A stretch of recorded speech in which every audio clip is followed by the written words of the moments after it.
Hello guys and welcome back to another deep dive analysis video, the series where I run through my qualitative and quantitative analysis of a particular stock before telling you what I think that the company is worth based on my intrinsic value calculation. And today we're going to be running the numbers on the second most valuable company in the world, Microsoft, to allow you to determine whether this is a company that you need in your portfolio. So without further ado, let's get into the video. Okay, so we'll kick things off with the qualitative analysis first. Now, I won't spend too much time on this because I don't think Microsoft needs much of an introduction at this point. However, I've noted here that Microsoft is an American multinational technology company headquartered in Redmond, Washington. It develops, manufactures, licenses, supports, and sells computer software, consumer electronics, personal computers, and related services.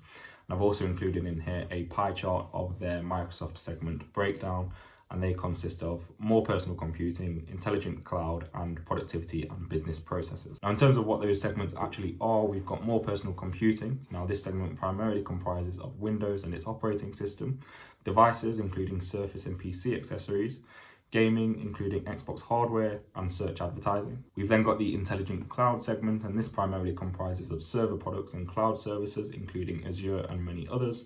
And we've got the enterprise services including Premier Support Services and Microsoft Consulting Services. And then finally, we've got the productivity and business processes segment. So this includes Office Commercial and Office Consumer, so all of your Office 365 products. You've got LinkedIn in there as well. And then we also have the Dynamics Business Solutions, including Dynamics 365.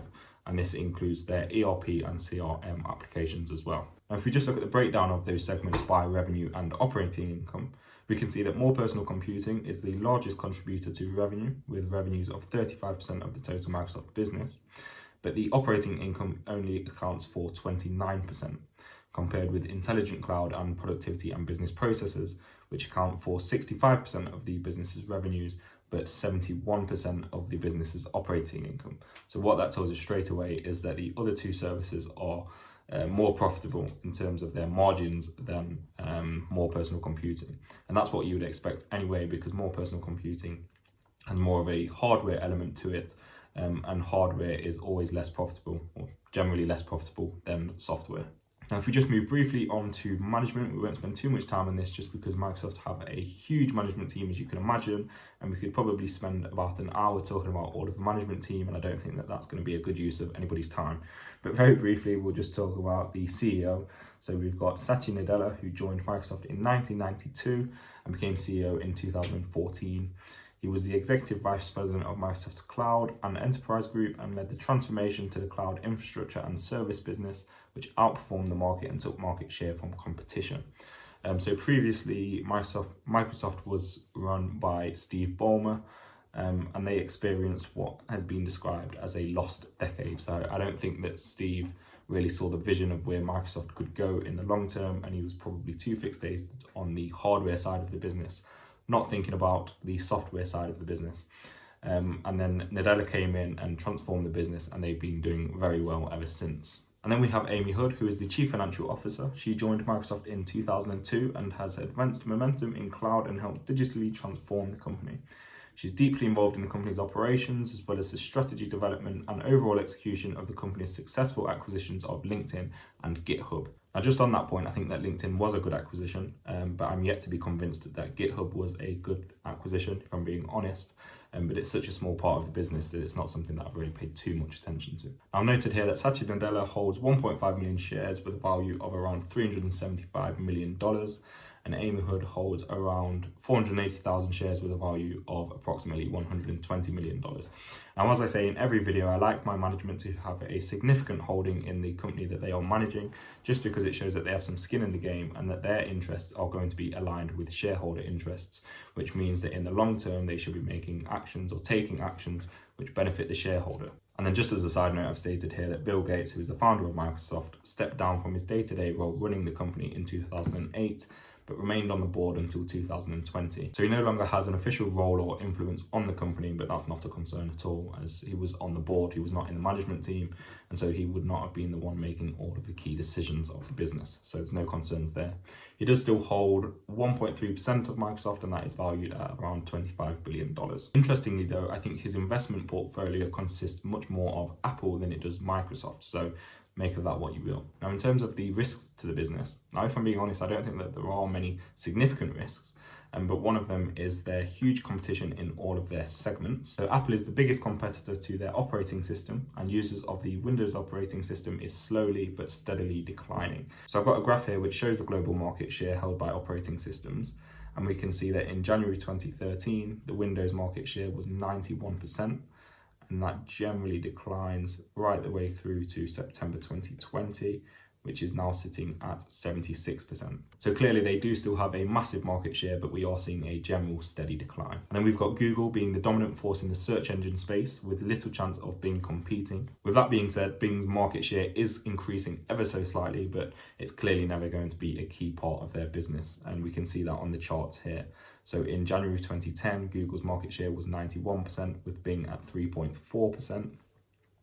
And then moving through to February 21, Google's market share is 87% and Bing's is 6.7%. So I certainly don't think that Bing are going to knock Google off their pedestal. And then we've got Amazon Web Services, which is the leader in the cloud computing space with 32%, but Microsoft Azure, in fairness, aren't too far behind, sitting at a market share of 20%. And then another risk I've noted down for Microsoft is the failure of the Windows Phone, despite an increasing transition away from desktop devices. So as mobile phones are getting more and more powerful, the statistics show that there is a decreasing usage in desktop computers and laptops. And because the Windows Phone is no longer in production, Microsoft are unable to capitalize on that. With that being said, clearly the need for desktop computers and laptops is not going to go away, so I don't think that this is too much of a risk if I'm being honest. In terms of the opportunities, I've noted that due to the size of the business, they are able to expand into different industries through acquisitions. For example, LinkedIn, which was acquired in 2016 to move into the social media space. And just on that point, I think the LinkedIn acquisition was a very good one. They acquired them in 2016 for approximately $26 billion. And today they are generating revenues of around $8 billion per year with a growth rate of around 25%, which is fantastic. And then you may have heard on the news recently that Microsoft were in talks with Discord to purchase their business for $10 billion, but that never came to fruition. However, many people still believe that this is an acquisition that they may make later down the line. And then another opportunity is for them to continue to focus on the cloud computing space, which is something that they've been doing increasingly recently, just because these have the highest margins, as we saw earlier on.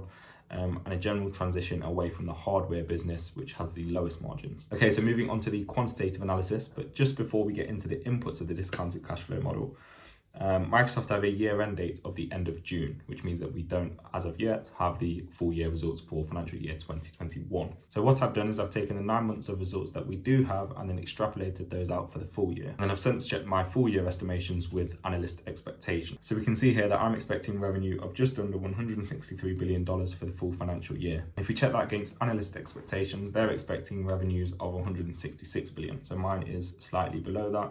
They're expecting operating profit of $68 billion, and I am also expecting operating profit of $68 billion. And then they are expecting net income of $59 billion, whereas I'm expecting net income of $60 billion. So as you can see, there's really not much in it, so I'm happy to use these results in my forecast going forward. Okay, so in terms of the inputs for 1 to 5 year revenue growth, I've forecasted for 14%.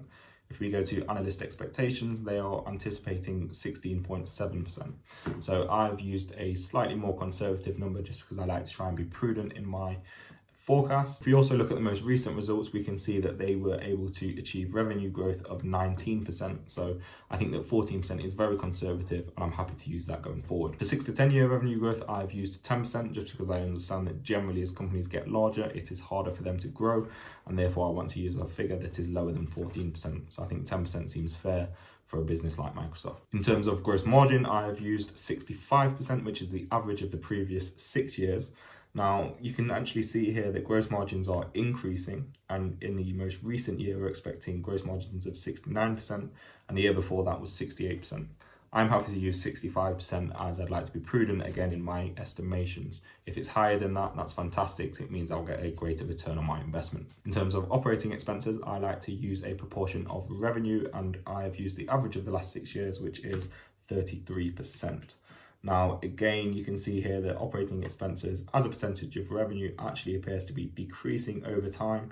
But again, to remain prudent, I'd like to use 33%. So free cash flow as a percentage of revenue. Now, Microsoft are incredibly cash generative, which is very good to see. So their average free cash flow as a percentage of revenue over the past 6 years has been 31%, which is just incredible.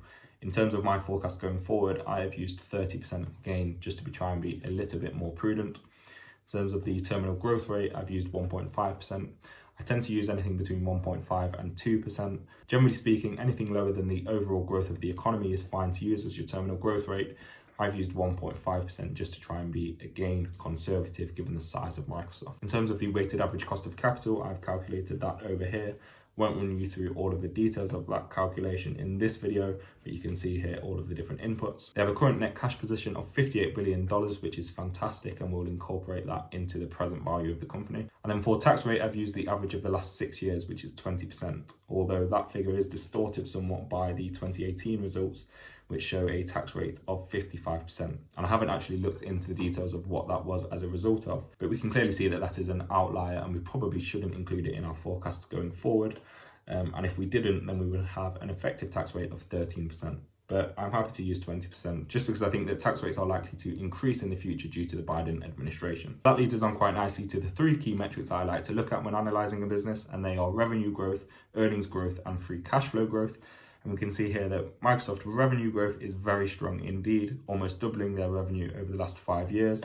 We can see that earnings growth is even stronger than the revenue growth, and that's as a result of the margin expansion that we was referring to earlier on, relating to the cloud computing and software side of the business. And free cash flow growth is very strong as well. So in terms of those 3 key metrics, Microsoft passes all of those with flying colours. That leads us on to the intrinsic value calculations. Now we can see here that using the discounted cash flow model, we get an intrinsic value per share of $318. Moving on to the earnings multiple approach, I'm expecting their earnings in 10 years' time to be $131 billion per year. In terms of the expected PE ratio in 10 years, I have used 22.5, which is the average of the previous 10 years. And we can see here that actually the PE ratio over the last 5 years has been a lot higher than 22.5, but I'd rather remain on the conservative side of things in my forecast. That would put Microsoft at a future market capitalization of $3 trillion, which sounds very impressive indeed. But if you discount that to today, we get a share price of $209, which is obviously below the current share price. If we take the average of the 2 approaches, we get an estimated intrinsic value of $263, which is a margin of safety of 8% at the current share price. So that is all for today's video, guys. I hope you found it useful, and if you have, please show your appreciation by leaving the video a like. And until next time, guys, thank you.